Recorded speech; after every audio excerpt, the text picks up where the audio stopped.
In retrospect, it was my arrogance that was my undoing.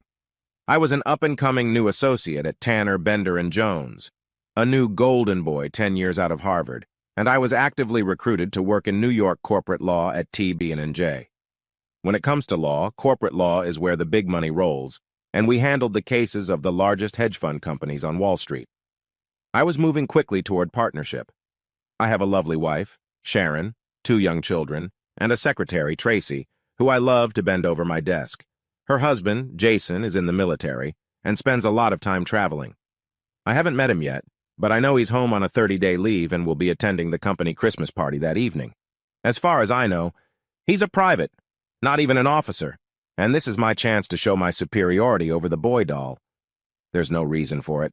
I don't even know him, but I've never been able to resist the opportunity to show off a little. Not out in the open, of course, especially with Sharon around, but just for comparison. I have money, education, style, things he just can't compete with. It's a formal party, and I doubt his rented tuxedo can compete with my $5,000 tuxedo made in Italy. I have a word with security to make sure he doesn't cause any problems. I still remember his first appearance in the ballroom. It's like Brad Pitt, only better looking and fitter.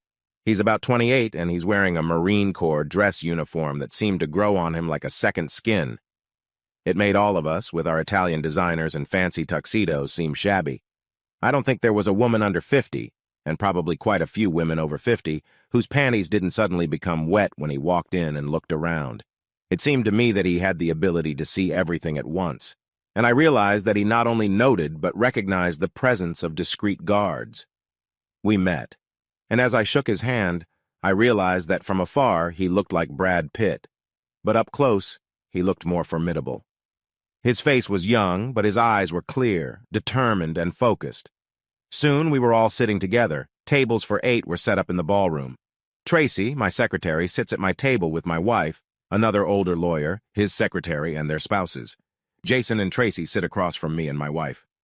"What do you do in the Marine Corps, Mr. Smith?" My wife asks him. "Call me Jason, please, Mrs. Brady," he replies. "I'm in charge of the Scout Sniper Unit. It consists of 3 Scout Sniper teams." "What is a Scout Sniper team?" "Basically, each squad consists of 3 people," he answered. "A sniper, an adjuster, and an assistant. The sniper is the shooter, the adjuster selects the targets, checks the results, and supports the sniper, and the assistant has their backs. So while the sniper and adjuster are focused on the enemy in front, he has their backs and sides covered from attack." Next, he looked directly at me to continue. "In a way, it's like a marriage. Each team member depends on the other, and that requires a high level of trust. A sniper can't have his own back, so he trusts an assistant to do it. Both the sniper and the adjuster are trained scout snipers, so they can switch roles as needed, but it's really a 3-man team, and each has to have complete trust in the other. So you don't do the shooting yourself." "Do the snipers do that?" my wife asked. "Not so much anymore. I used to be the lead sniper on the team, but now I do it less and less often." Tracy and I exchanged glances. "Have you shot people before?" she asked him. "Yes, I have 43 confirmed kills," he replied. "You've killed 43 people?" she asked. "No, dear," he replied. She breathed a sigh of relief. "I said I have 43 confirmed murders. Over the years, I've killed probably 5 or 10 times that many. Normally, when it comes to intelligence, you don't keep a record of the people you've killed. Once you get over 100, you start losing count. I must say, this salmon is delicious. You don't seem to be eating anything, dear. Are you all right?" "I just didn't know you killed people. I mean, I knew you were in the Marines, but I thought you were just a clerk or something." "No, honey, that's why I enlisted, instead of getting an officer's commission. I wanted to qualify as a reconnaissance sniper, and they don't train officers for that. I thought maybe I could regain control of the situation, so I entered the conversation. "Don't you have to have a college degree to be an officer?" I asked him. He looked at me like I was a worm. "I have 2 diplomas, in Greek classics and in Stoic philosophy. When this tour of duty is over, I'll probably finish my doctorate and get into teaching," he said. "Really?" I asked him. "Where did you go to college?" "Cambridge. Any fool can get into Harvard, and Cambridge probably has the best classics program in the world. Actually, teaching isn't the most lucrative job. Wouldn't you like to try your hand at something more lucrative?" He looked at me again. "How much money does a person need?" Besides, my older brothers don't seem to mind making money and are covering that part of the expenses for me. You may know them, John and James Taylor. TriJ Hedge Fund. Your brothers own TriJ. They're one of our biggest clients. I got a slight uneasy feeling in my stomach.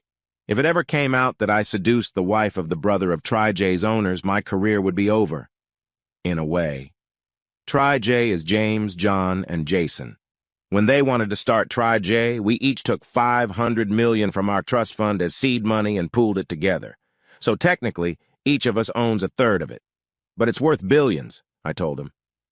Tracy looked at him with interest. Do you have a $500 million trust fund? She asked him. He looked at her silently and shook his head a little sadly. I said I took $500 million for their startup, even though technically the trust owns TriJ stock. I think there was about $400 million left in there at the time, but I don't know how much it's worth now. Probably 2 or 3 billion. So we're billionaires then? She asked. I am, he replied. But you won't get anything out of the trust in the divorce, so all you're really entitled to is my army paycheck. What divorce? The one I'm filing for adultery. Did you really think I'd let you have an affair with that asshole? He said, pointing at me. Sharon and I are filing next week. I'm not having an affair, she said. Really? So those videos of him bending you over his desk were some sort of training? He looked at me. I shared them with your wife. She's using them in the divorce too. I was rapidly losing control of the situation and had to do something to regain it. You can't use those videos. I don't care who you paid. A law firm is private property. He gave me that same damn smile again, more of a smirk. Of course I can. Uncle John gave me permission to videotape in your office, so it's all legal and no problem. Uncle John? Yes, John Tanner, senior partner and namesake of Tanner Bender and Amp Jones, married to my father's younger sister Sylvia. He wasn't too happy with what you were doing during business hours and on company property. I think he'll do everything he can to have your license revoked. I saw him nod to someone to the side, and suddenly a security man appeared on either side of me. 2 more I saw from Tracy's side. Please come with us, sir, they said. Jason looked at Tracy a little sadly. Please come through with these gentlemen, dear. They have some paperwork for both of you. And don't you dare go home. I've changed the locks on the apartment. We were led out of the room and into the hallway where they handed us both divorce papers and me a restraining order. John Tanner couldn't disbar me, but he fired me and made it so I could no longer get a job in New York, and I ended up back in Kentucky, where I chase injured people around in ambulances, convincing them to seek money from the person or company at fault. In the divorce, Sharon ripped me off. I think her lawyers were paid for by Jason, and no one would take my case. I ended up defending myself and was found guilty. Child support was based on the average income for the previous 5 years, and I now make 1/10 of that. I think Tracy ended up staying with her parents.